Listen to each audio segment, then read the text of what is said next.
Pardi highway પર ટેન્કરે Alto કારને મારી ટક્કર, કાર ચાલકનો બચાવ। કારમાં ભારે નુકસાન પહોંચતા ટેન્કર ચાલક વિરુદ્ધ પારડી પોલીસ મથકે નોંધાઈ ફરિયાદ। Pardi દમણી ઝાપા national highway number 48 bridge પાસે વાપીથી વલસાડ તરફ જતી લેન પર એક ટાટા ટેન્કરે આગળ જતી અલ્ટો કારને જોરદાર ટક્કર મારતા અકસ્માત સર્જાયો હતો। સદનસીબે આ ઘટનામાં કોઈ જાનહાનિ થઈ નથી, પરંતુ કારને મોટું નુકસાન પહોંચ્યું છે।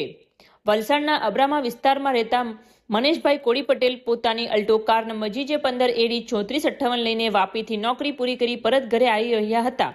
ત્યારે સાંજના સમયે આશરે 6:30 વાગ્યાની સુમારે પાછળથી પૂરપાટ ઝડપે આવી રહેલા ટાટા ટેન્કર નંબર GJ2121ના ચાલક દિલીપસિંહ વખતસિંહ છાસઠિયાએ ગફલતભરી રીતે ડ્રાઇવિંગ કરી કારને પાછળથી ટક્કર મારી હતી। આ ટક્કર એટલી જોરદાર હતી કે અલ્ટો કારના જમણી સાઈડના બોનેટ તેમજ આગળ પાછળના દરવાજાને ભાગે આશરે 25,000 જેટલું નુકસાન થયું છે।